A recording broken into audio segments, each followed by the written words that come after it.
今天是2025年第一天，我想和大家去看一看世界上最大的东北虎园区。愿大家在新的一年虎虎生风。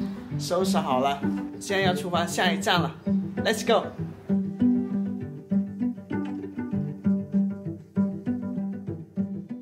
今天是2025年第一天，祝屏幕前的观众朋友们新年快乐 ，Happy New Year！ 很高兴新年第一天我们又见面了。阿树闯东北已经来到第17集了，前面的影片咱们不少在中朝边境、中俄边境探索。今天咱们先暂时离开边境地带，到黑龙江省内陆地区溜达一下。以前呢，只知道牡丹江是一首歌。一条穿越东北松嫩平原和三江平原的河流，不曾想它还是一个地级市的名字。它位于前3级的绥芬河和黑龙江省省会哈尔滨之间。今天我们前往的横道河子镇，就是牡丹江市的下辖镇。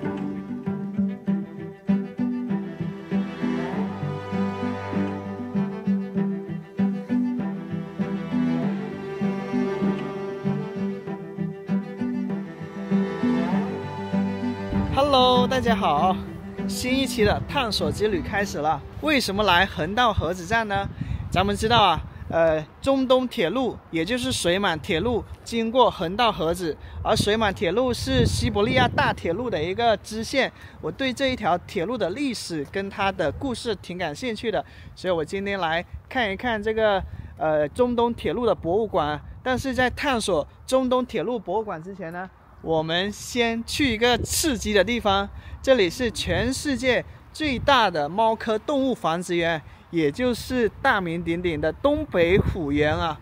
我们现在先去看一看老虎，很多的老虎。横道河子东站距离东北虎园呢并不远啊，大概就1公里左右吧，咱们就走过去。横道河子镇啊，它比牡丹江市要冷了大概5-6度吧，因为这里四周都是山啊，它海拔相对高一点点，而且它不像牡丹江是有那么多高楼大厦的一个遮挡。横道河子镇啊，不仅有中东铁路穿过，而且呢有一条 G10的这个水满高速公路通过，它的起点就在我们前几期视频里面探索的绥芬河市啊，这条高速公路还挺重要的。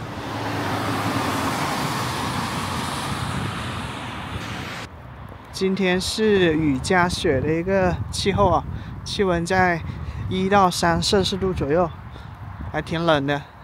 前面那一个地方就是临海雪原旅游服务中心啊。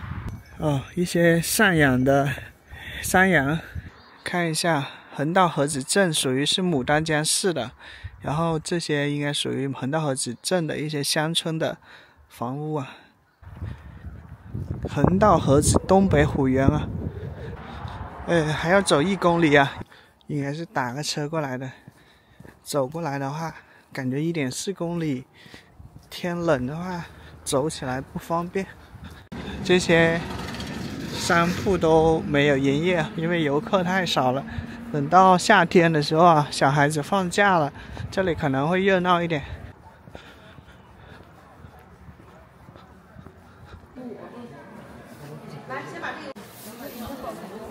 这学生是好啊，有学生证半价。这个东北虎林园全价票50元，再加上一个入园乘车票10元，合计60元。今天咱们来参观的这个东北虎园，它是位于牡丹江市横道河子镇的猫科中心。它建于1986年，当时呢只想着保护和人工防御东北虎，最终呢放虎归山。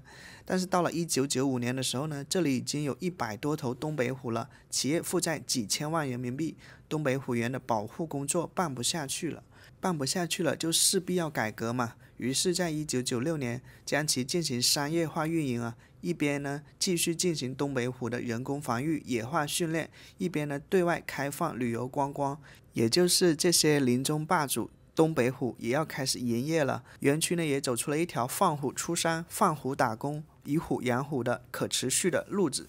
这就是今天的东北虎园的前世今生。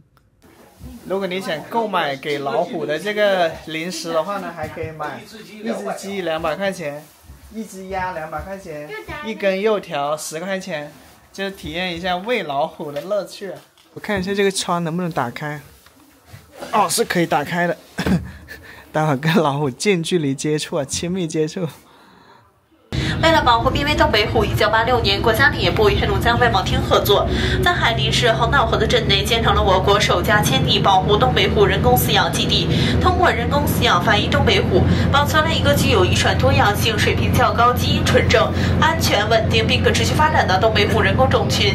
在经过野化训练、恢复和提高东北虎野外生存能力，最终实现放虎归山，补充野外东北虎种群数量，保持生态平衡。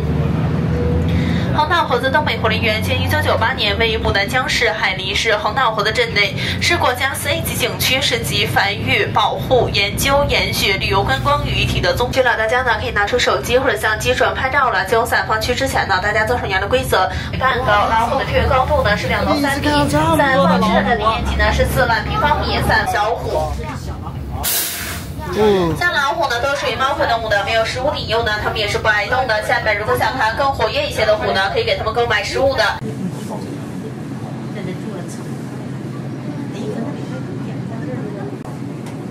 哎呀，这老多。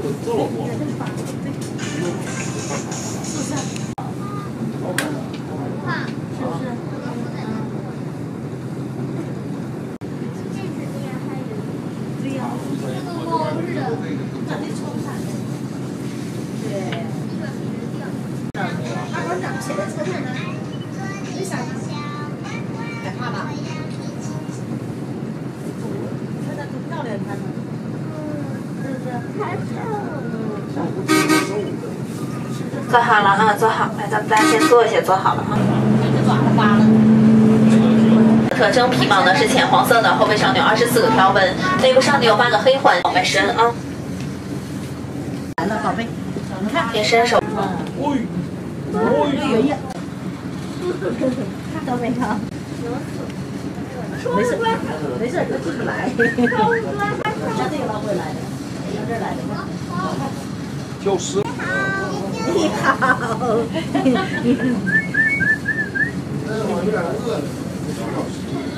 像老虎呢，吃东西呢是特别挑剔的，它们只吃新鲜的、活的，像肥的、冻的、腐烂的，它们都是不吃的。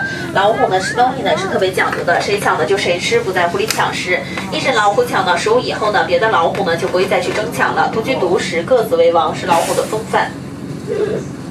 吓一跳哈！就车一动。老虎趴在你不到了，这还是刚才那只。那老虎大不大？我吃不了。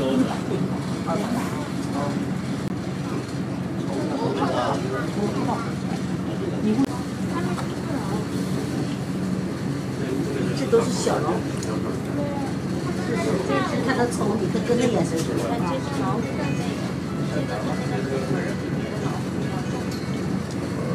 哇，我第一次这么近距离看一头如此的一个坐下坐好了，咱们大家先坐下坐好了，车往前动一动了啊。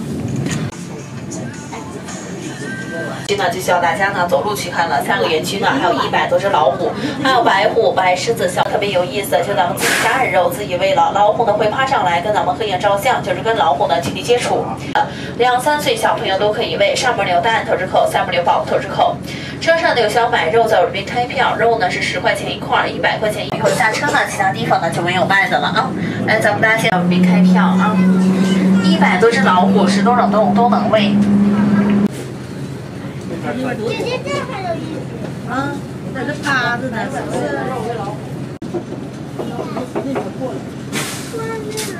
来了，太温顺了。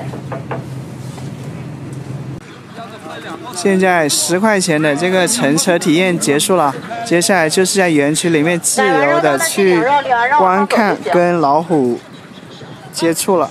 爱心公益站是你买肉喂老虎的地方，现在是小朋友领这个肉条了，准备上去喂老虎啊。因为我是坐在车的前排的，所以这个车一开进这个虎园，马上有数十头这个老虎映入我的眼帘，那一下子真的还挺觉得震撼的。因为以前也在动物园看过老虎，但是都是隔得远远的，而且隔着玻璃看啊。这一次的话就是没有玻璃的遮拦，然后看到这个老虎像是那种养鸡场里面那种成百上千头那种感觉，一下觉得这老虎怎么这么多的感觉。话虽这么说，但在2008年，东北虎被全球权威科普杂志评为全球10大最濒危稀有动物物种之一啊。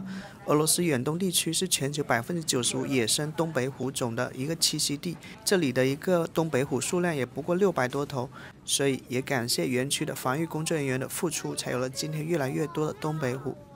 但这里的老虎感觉都挺温顺的，而且这个车来车往的，感觉老虎特别怕这些汽车啊，就是汽车一路过，它就露出那种很怂的样子啊。这里是喂老虎的样子。用一根签子啊，一根烧烤签，然后通过圆筒伸到园子里面去啊。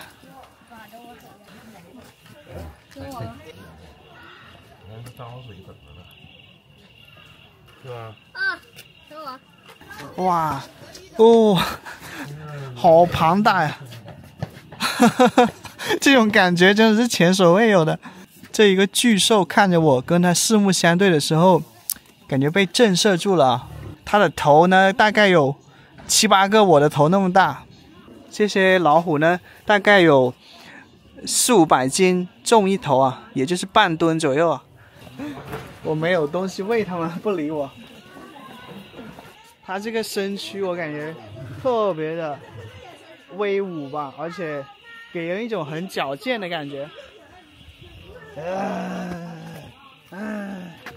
现在这一头就比较佛系了，它就在这里等着，而另外那一头呢，就是在各个投食口不断的徘徊，看看有没有这个游客投食啊，还是这个比较勤快啊。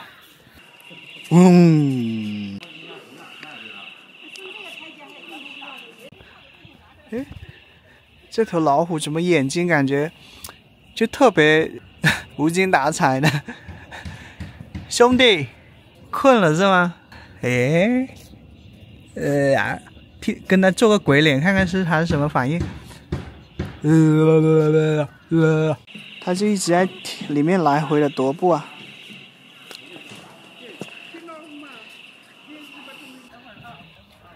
这来。这个也大，这头好大好大。哎呦，咋了？哦，它的舌头能穿过那个铁的圆筒啊，可见它舌头之长啊！哇，那一直在舔那个玻璃啊，得有多饿呀，大哥？不至于吧，兄弟？没吃过肉一样。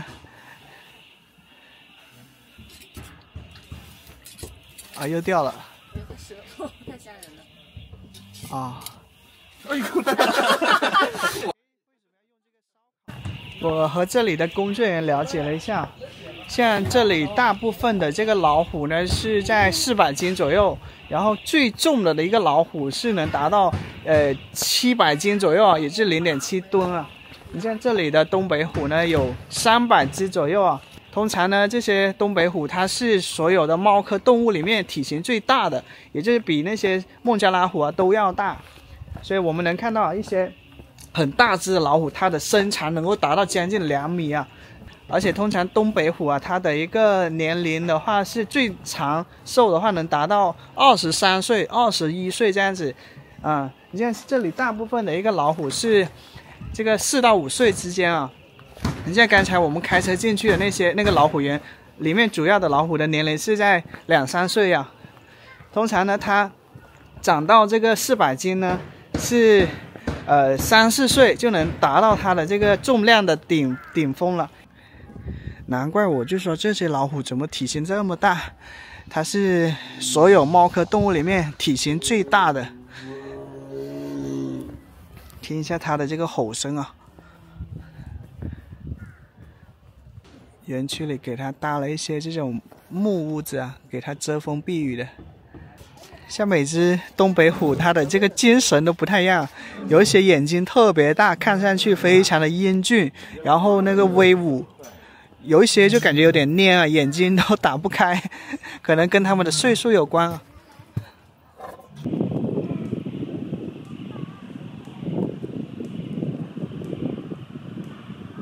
他们一直在这些投食口上徘徊啊。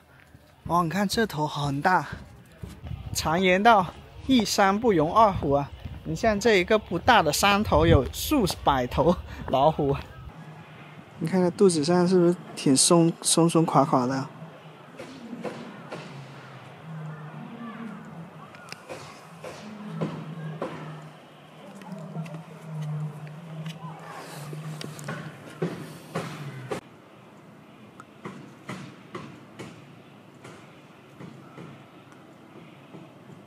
这个铁丝网大概有4到5米宽吧，而在上面有一些类似于电线的，我感觉应该是通电的，能够电感应的。如果有老虎翻过的话，能够第一时间发现。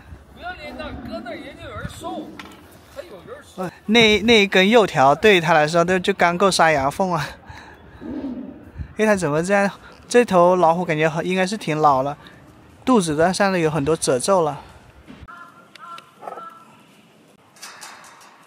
像一个铁丝网围成的圆圈啊，大概有100-200平米吧，里面通常都有2只、3只、4只老虎啊，不会太多。像走在这个园区里面呢，这个老虎的吼叫可以说是此起彼伏的。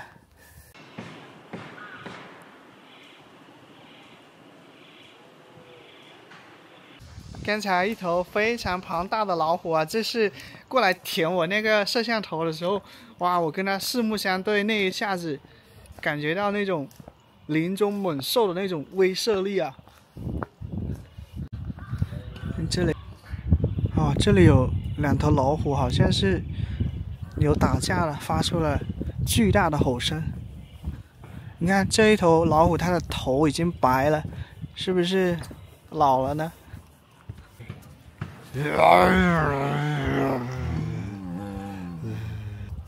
我这样学你们发声是不是有点不礼貌？这些是游乐设施吧？因为现在天冷了，人少。咱们来看一下东北虎，也称西伯利亚虎啊，分布于亚洲东北部及俄罗斯西伯利亚地区、朝鲜半岛和中国东北地区啊，栖息于森林、灌木和野草丛生的地带，独居无定居，具领域行为，行动范围可达100到400平方公里啊。夜行性，感官敏锐，性凶猛，行动敏捷，善游泳，善爬树，主要捕食方式为偷袭啊。性成熟，2到3岁，冬季发情交配，发情交配期11月到1年2月份。妊娠期103到105天，一胎2到5个崽，野生寿命15到17年，人工饲养条件下寿命为20到25年。这里面这头比较特别啊，它是狮子跟老虎杂交的产物啊，保留了非洲狮和东北虎的行为习性，它和虎一样喜欢游泳。美洲狮啊，但是这里面都没有了，里面都是空的。眼前的东北虎是现今世界上存活的最重要的这个老虎亚种之一啊。东北虎它主要分布在中国东北和俄罗斯远东，是体型最大的老虎亚种。它们生活在寒冷的森林中，能够适应寒冷的气候啊。虽然呢数量比较少，但通过保护区建设，东北虎的种群在近年来有所恢复。除了东北虎以外，另外一些比较重要的老虎亚种还有孟加拉虎，它是现存数量最多的老虎，主要分布在印度、孟加拉国、尼泊尔、不丹，它们栖息在热带森林、湿地和草原里。孟加拉虎曾是印度的国兽啊，象征着力量和尊严。然而由于栖息地破坏和非法猎杀，数量在急剧下降。还有一个比较重要的老虎亚种呢，是印度支那虎，它们分布在越南、泰国、老挝等地，栖息在湿润的热带森林中啊。这种老虎体型较小，适应了森林密集的环境。由于栖息地丧失和偷猎，印度支那虎呢已被列为极危物种。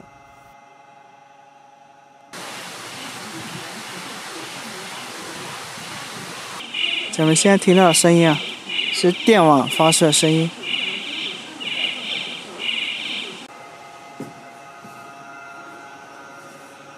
哇，这里闻到特别浓郁的那个老虎的味道吗？验证失败。啊，反正好像是去的那个什么危险区还是哪？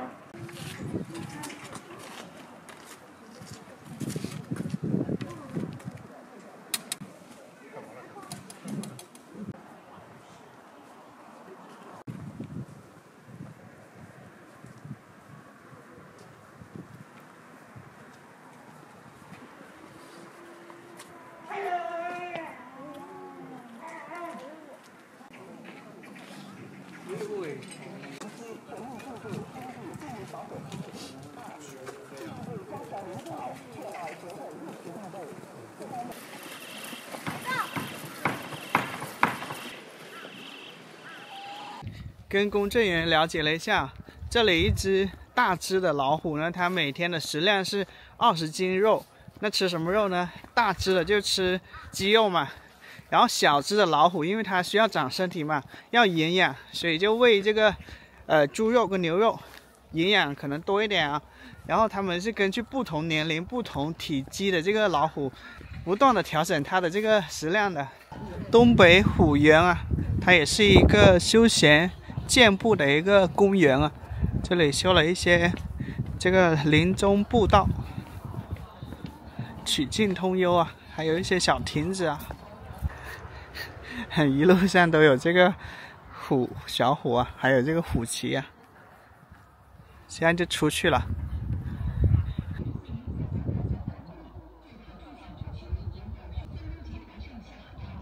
这里是出口啊，好萌的小老虎啊，白虎，卖纪念品。在景区出口这里有一些出租车。好嘞，哎，师傅，像这个横道河子镇啊，你了解它是怎么起历史吗？历史就是原先最早那个1890几年，俄国人在这修铁路嘛，中国铁路出的名嘛，俄国人。哦，对。那后期日本人也来过嘛，后来日本人跟俄国人打仗，把俄国人打跑了，日本人在这嘎占领了嘛，待了一段时间。哦。横道河子镇的其他内容我将于下集分享。在离开横道河子镇的时候，我用无人机航拍，意外发现远处的山林闪着荧光，我飞近一看，原来是雪。这是我在东北看到的第一片林海雪原。因为我来东北比较久了，盼一片白茫茫的世界也比较久了，我握着无人机的遥控器，心花怒放。我一点一点地靠近那一片无声的林海雪原，那一刻好像忘却了凡俗纷扰，向那静谧雪白的山峰一点一点靠近，好似有美好的事情将要发生。在影片的最后，和大家聊一聊阿树明年的计划。对了，你想看阿树去哪里探索呢？中亚、日韩，还是俄罗斯、蒙古国、东南亚？具体哪个国家、哪个地方，或者拍摄国内的其他地方？我目前还没有具体的计划，欢迎大家给我留言。再次祝大家新年快乐，感谢你过去1年的陪伴，是因为有大家的同行，给了我继续披星戴月走南闯北的动力。特别感谢每一位常常看我视频、喜欢我视频、给我温暖留言、赞助的观众，无以回报，只希望新的一年与大家分享更多更好的影片。新年快乐！